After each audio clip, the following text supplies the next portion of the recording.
Do you have a favorite magazine cover? You know, no, not sports. I'm not talking about sports. And I'm not talking about Demi Moore. Remember years ago she appeared pregnant on the cover of Vanity Fair? No, I mean something that sticks with you.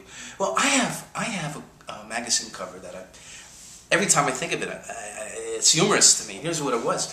When I was in 8th grade, you know, we're talking like the mid-60s, something like that. The magazine cover was on the back of Mad Magazine, okay? And this is the cover, okay? Shows a dog, all right? Takes up the whole page practically. The dog is looking back like this, okay? And there's a hand, right? The hand is like this. And there's a gun in the hand pointing at the dog's head. The dog's looking back, you know, whatever position. And the caption is, if you don't buy this magazine, we're going to kill the dog. You know, I personally was upset. I mean, what do you mean kill the dog? But I laughed too because I recognized the humor, you know, the humor of it. Here's the thing. You know, Disney, Walt Disney,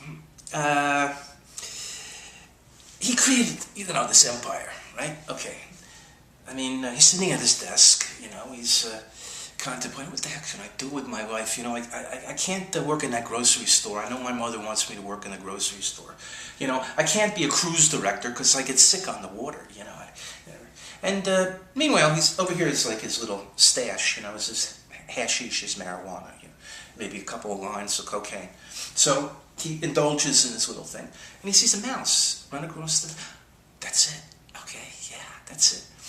We'll have a talking mouse. We'll have some talking animals. Okay, you know, how stoned do you have to be to create this thing? And the reason I mention this is because, you know, I saw a poster for a movie, a new Disney movie, and the characters are, you know, they're, it was a TV commercial, and the characters are like, you know, da da da da da da da da. You know, they're all animated. They're singing. You know, one is got a top hat and cane. You know, and can you imagine taking your son or daughter to the zoo? You know, they're young. Okay, and you come to the lion exhibit, and the little boy says to the mom, you know, hey, Mom, how come that lion is not singing and dancing?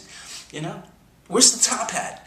Where's Irving Berlin? You know, it's a false world that they get this, and of course it's genius marketing. You know, they got built-in generations, and you know the elevators open up, and all these kids spill out for thousands of years. I think Disney is going to last more than the United States government. You know, think about that. Yeah, Disney, Walt Disney. I mean, it's unbelievable with this guy. You know, the talking mouse. Who the heck know? You know, I was very attentive in high school. I paid attention. All right, I did pay attention. I was curious what was going on. I took good notes. You know. And now I find out something that I did not know. I found this out the other day. I can kick myself for not paying more attention. Abraham Lincoln was a vampire hunter. All right, I did not know this. I was good in history, too, especially American history. I had a great teacher for American history. Not one time did this guy that I tried to emulate, Dr. So-and-so, mention anything about Abe Lincoln going out, you know, with steaks in his little bag, okay? I don't know. Maybe I wasn't paying attention. You know, vampire hunter, who knew? What the hell? You know, I know there's a lot of gay men out there hunting for Bigfoot, you know, you got to look at it from their standpoint, okay? They're out there hunting for Bigfoot. They heard the old rumor, you know, it's a Bigfoot, it's also a big something else, you know, so they're out there in droves. You know, they're coming from all over the world, you know? This happened, okay, it's a true thing. Last week, Kim Kardashian sneezed, all right? The press was all over it, all right? There's a picture of her holding a tissue on the cover of the New York Times, you know? Poor New York Times, they're not making any money, they're dependent on this kind of stuff, you know? And people, you know, the price is up to like $2 an issue or something like that. Also, Steven Tyler, you know, Steven Tyler, the guy with the big mouth, you know, whatever. He gave a concert from his hospital room. He was in the hospital, he gave a concert, 1,000 people showed up.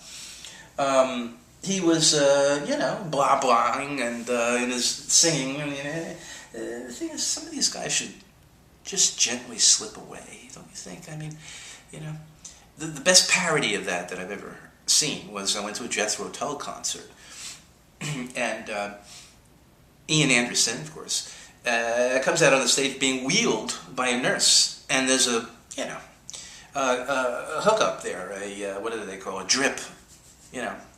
So I thought it was a genius thing. The Rolling Stones, here's another thing in the same vein. The Rolling Stones gave a concert at the Vatican. You know, they just want to hedge their bets. They're getting a little older, you know. They accepted the gig at the Vatican, you know, just in case when the inevitable happens, you know. They got a few chips in there too, you know, in the game, you know what I mean? All right. Told you about Ian Anderson. I always liked Jethro Tull. Bob Dylan, we can mention Bob Dylan in the same vein.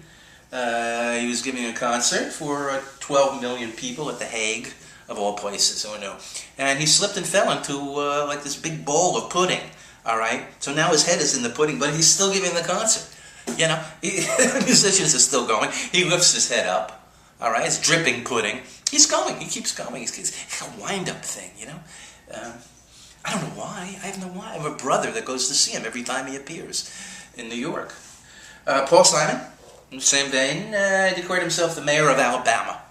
All right, mayor of Alabama, and he left New York City on horseback. I don't know. Paul Simon, something's wrong with him. It's just a short man syndrome or something.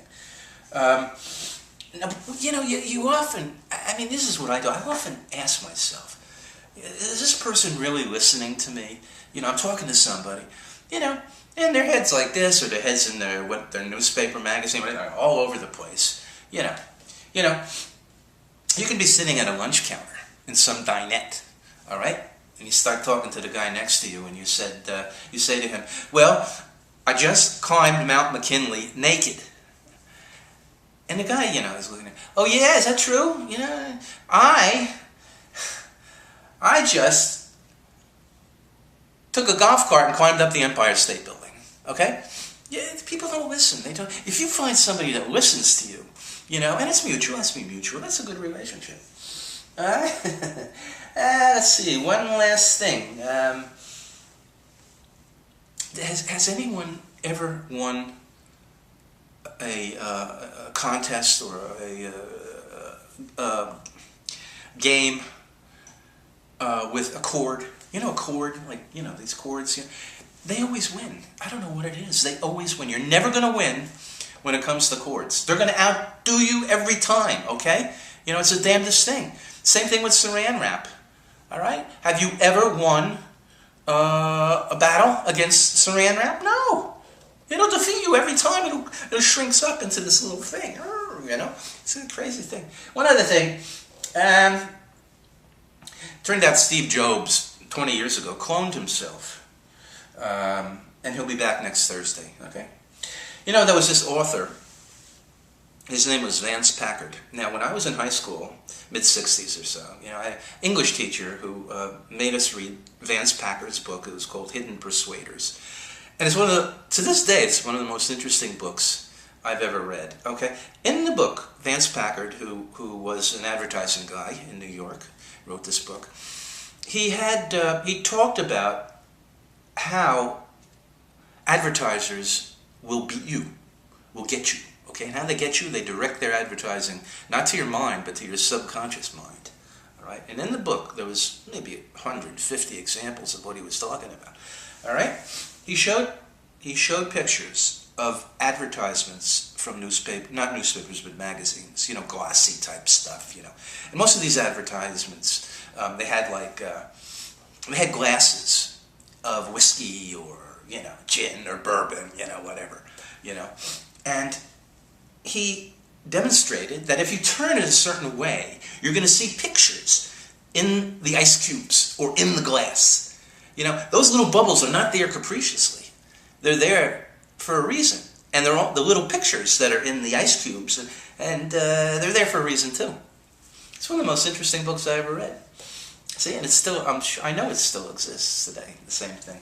You know, we don't, you know, what are you going to do? We just, we're victims of all this. All right? Well, stay well, and take care. Bye-bye.